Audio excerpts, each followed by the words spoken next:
ओम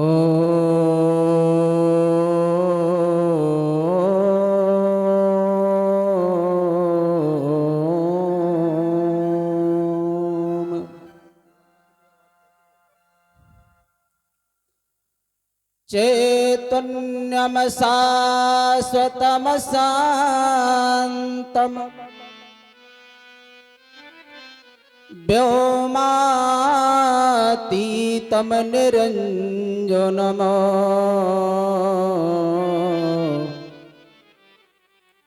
नादबिंदु कलातीतम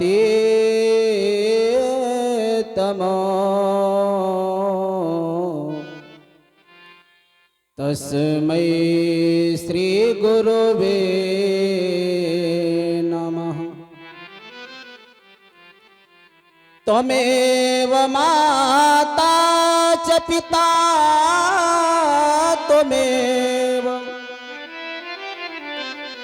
त्वमेव बन्धुश्च सखा त्वमेव विद्या द्रविणं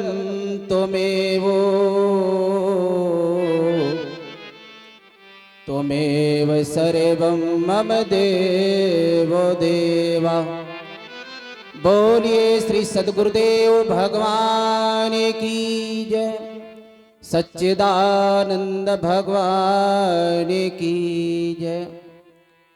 जिसको जिसको भगवान ने मुख दिया हो, मुख भगवान का जयकारा तो लगाएं, क्योंकि जयकारा लगाने से आप लोगों की ही जय होती है।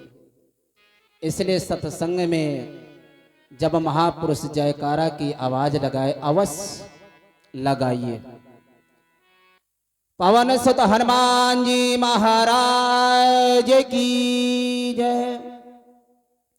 आदरणीय परम श्रद्धेय अर्चनीय वंदनीय परम पूज्य श्री सद्गुरुदेव भगवान के चरण कमलों में कोटि कोटि सा वंदन करते हुए, सभी देवी देवताओं के चरण कमलों में एक साथ सा वंदन करते हुए,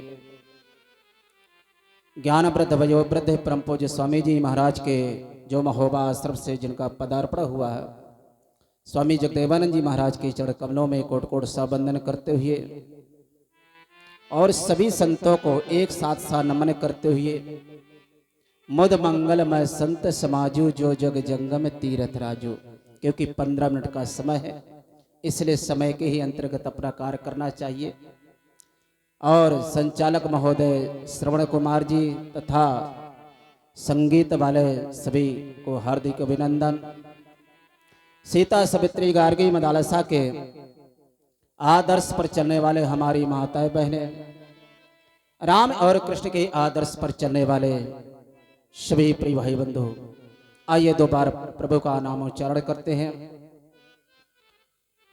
श्री राम जय जय राम, जय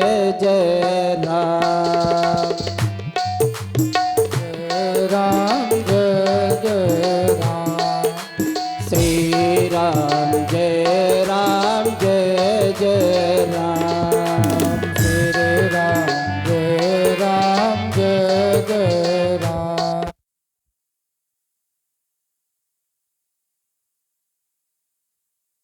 राम श्री राम जय राम, श्री राम जय राम। श्री रामचंद्र भगवान की जय। अभी आप लोग बड़ा ही अच्छा संत महापुरुषों के द्वारा त्रिपुटी का वर्णन श्रवण कर रहे थे। वास्तव में त्रिपुटी से ही संसार का व्यवहार होता है। अध्यात्म, अधिदेव और अधिभूत। और जहां तीन न होंगे वहां व्यवहार हो ही नहीं सकता। जैसे मन है, मन का देवता है और मन का कार्य है, जिसे बोलते विषय। इसी प्रकार से 5 ज्ञान इंद्री, 5 कर्म इंद्री और 4 अंतःकरण, ये 3 मिला करके 14 होते हैं। जब तीनों को त्रिपुटी के संबंध में जोड़ दिया जाता है तो तीनों को मिला करके सब पूरे हो जाते 42 बंधे 42 घाट। कोई बनजारा उतर गए हैं उठ न पाई हाट। कहती ये समझ करके कोई सेवक, कोई शिष्य, कोई श्रद्धालु भक्त गुरुदेव की कृपा का पात्र जिनके अंदर आ चुकी है, और ये संसार रूपी सागर को पार हो गए हैं समझ करके। क्यों? क्योंकि यदि हम चेतन हैं और यह जड़, यह जड़। जड़ किसे कहते हैं?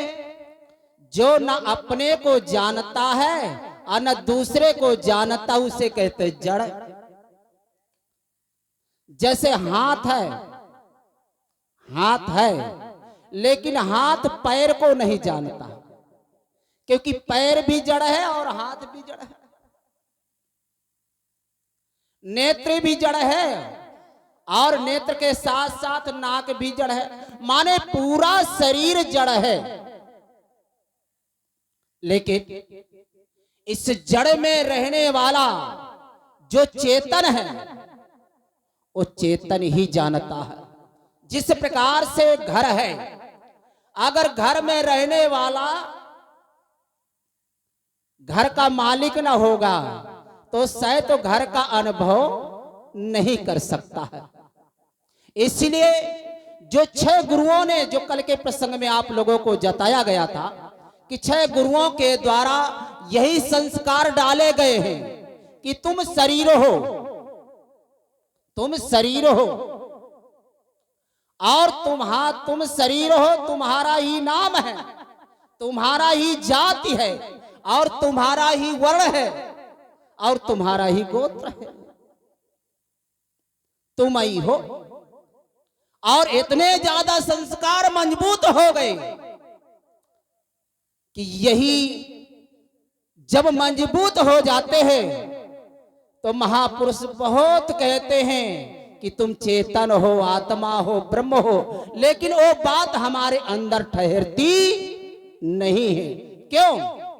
क्योंकि ये अज्ञानता का स्वरूप को हमने अज्ञान में अपना बना लिया है। जो वस्तु नहीं है उसको मान लिया है। अच्छा बताइए, मानना काम किसका है? मानना काम तो मन का है और जानना काम वो साक्षी का है, वो दृष्टा है, वो ब्रह्म का है। लेकिन उसको हम नहीं जानते और जिसको नहीं जानना चाहिए उसको हम माने बैठे हैं कि हम फला जाति के ही, माने बैठे कि फला हमारा वर्ण, फला हमारे माता पिता काले गोरे, मोटे ताजे, लंबे चौड़े, ठेगना आदि जितना भी है, ये शरीर संसार यही तो बना है। और एक बात बताएं, जिस जीव की इस संसाराकार बुद्धि रहती है वो संसार में लड़ाई किया करता है, अभिमान किया करता है, अहंकार युक्त रहता है कि मेरे समान कोई धनवान नहीं, मेरे समान कोई विद्वान नहीं और मेरे समान कोई बलवान नहीं, मेरे समान कुलवान नहीं। माने इसका अहंकार जड़ वस्तुओं को लेकर के जीव को इतना बन जाता है कि उसका झलकने लगता है कि ये है। और जहां अहंकार होता है वहां व्यक्ति को झुकने नहीं देता है। शुद्ध वाणी का आवाहन करना नहीं आता है, उसकी वाणी कौवे के समान होती है, काव काव करता रहता है। और जिसकी वाणी कठोर है प्रिय भाइयों, तो शायद उसको कोई पसंद करने वाला नहीं है। हाँ, वही होगा जो उस लायक होगा, जो उस गुण का होगा। ये नहीं कहा जाता जो पसंद ना करे। जैसे सर्प है, तो सर्प के होता है विष, और सर्प के लिए तो सुखदायी होता है। इसी प्रकार से जो ये सृष्टि बनी है तीनों गुणों को लेकर के बनी है, सतोगुण, तमोगुण और रजोगुण। तो सतोगुण में जो होता है ज्ञान होता है, नम्रता होती है, मिठास होती है, शीलता होती है, लचकपना होता है, जो सभी गुणों से संपन्न होती है। तो उसको तो समझ में आ जाता है कि ये संसार का क्या अभिमान करना है, ऐसी वाणी को क्या बोलना। उसके हृदय में धक्का लगता है कि भैया ऐसा ना करो, क्योंकि मानव का जीवन बड़े भाग्य से मिला है, इसको हम व्यर्थ गंवा रहे हैं। यही हमारी नादानी होने के कारण 84 का चक्र बना रहता है। यही नादानी एक बार जो है जड़ भरत जी महाराज को हुई थी, जब भरत के शरीर में थे, और वो अज्ञानता, वो अभिमान राजा होता हुआ संत हो गए, गुरु शरण में पहुंच गए, और संसार का राजपाट सब छोड़ दिया, और यहां तक कि जंगल में तपस्या करने लगे। और वही मोह, वही अविद्या, वही संसार आकार बुद्धि हो करके प्रिय भाइयों ये मृग में हो जाती है। अभी 7 दिन तक भागवत श्रवण कर रहे थे, और वही जब मृग में फंस जाते हैं तब कहते हैं कि मृग कुछ दिन के बाद छोड़ के चला जाता है, और वही आसक्ति है, मेरे लाल मेरे को छोड़ के चला गया, मेरा तू ही आधार था, मैं किसके सहारे पे रहूं। ऐसा जीवन हो जाता है कि जैसे अपनी संतान के प्रति हो जाता है, धन के प्रति हो जाता है, रूप आदि के जात के प्रति हो जाता है, मोहाकार हो जाता है। तब वही वृत्ति जाकर के पशुमय बना देती है, और जब पशुमय बना देती है तो उस समय क्या होता है कि उन्हें अपनी नादानी को पसी योनि में ज्ञान हुआ, पहचान हुआ, पश्चाताप करने लगे कि जय हो भगवान, बड़े भाग मानुष तन पावा, असुर दुर्लभ सदग्रंथन गावा। जिस शरीर के लिए बड़े बड़े देवता ललायित रहते हैं, आज वो नादानी मैंने क्या करके बैठा। इसलिए जड़ भरत जी महाराज ने ये निश्चय पशु योनि में किया था, मृग योनि में किया था कि मैं बोलूंगा संसार से नहीं, और जब बोलूंगा तो संसार के लोगों को, संसार के विषय विकार वालों को जना दूंगा कि संत की वाणी ऐसी होती है। इसलिए महापुरुषों को ये शब्द लिखना पड़ा कि बोलिए कयमोलो है, जो को ये बोले जानी, ही ये तराजू तौल कर, बाहर मुख में आन। अब ज्ञानी की बाणी निकलती है कि हे राजन, जिसका तू अभिमान करता है तू अज्ञानी है, ज्ञानी नहीं है। तेरे अंदर यदि जिज्ञासा होती तो किसी का अपमान न करता, लेकिन जब ज्ञान और भक्ति से, वैराग से जब जड़ भरत जी महाराज की राजा रहुगढ़ ने श्रवण किया अवाक को, तब उनको एकदम होश आया, और पालकी से उतर के चरणों में त्राहि माम त्राहि करने लगते हैं। हे प्रभु, मेरे से गलती हो गई, हे ब्राह्मण देवता, मेरे से गलती हो गई, क्षमा करो। ब्राह्मण किसे कहते हैं? ब्राह्मण का अर्थ होता है ज्ञानी, ब्राह्मण का अर्थ होता है जात नहीं। जाति तो कर्मों से बनी है, जाति कर्मों से वर्णन किया गया है, लेकिन यहाँ वर्ण और जाति का वहां कुछ नहीं, वर्ण से जोड़ा गया है। लेकिन ज्ञानी का नाम ही ब्राह्मण है। ब्रह्म जानाति ब्राह्मणा, जो ब्रह्म ज्ञानी है, जो ब्रह्मनिष्ठ है, उसका नाम है ब्राह्मण। अब वही पश्चाताप करने लगा। जब देखा जड़ भरत जी महाराज ने कि इसका अहंकार अभिमान दूर हो गया, तो ये ज्ञान करा दिया कि जेहि जाने जागे जाए राई, जागे जथा स्वपन ब्रह्म जाई।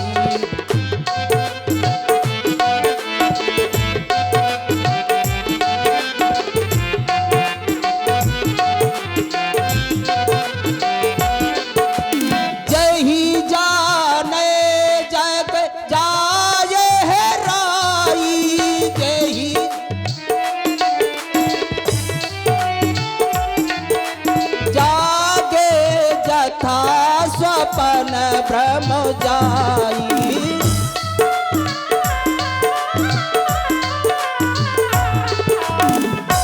इस प्रकार से जब राजा रहुगढ़ को ज्ञान हो गया, तब राजा रहुगढ़ अपने आप को धन्यवाद देता है और कहता है, ओ ज्ञानी को हमें बार बार दंडवत है, जितनी महिमा गाई जा उतना ही कम है।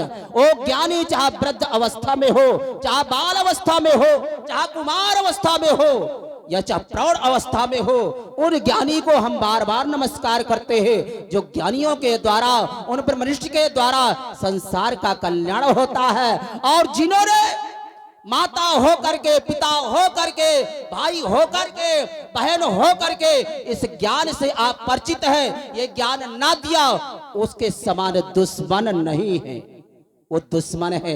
इसलिए महापुरुषों ने कहा, उसको जानो कि मैं जानने वाला साक्षी हूं, आत्मा हूं, ब्रह्म हूं, जिसको जानने लेने के बाद संसार में कुछ जानना शेष रही है। इसलिए अपने आप को जानो और अपने आप को जान करके जीवन में उतारो।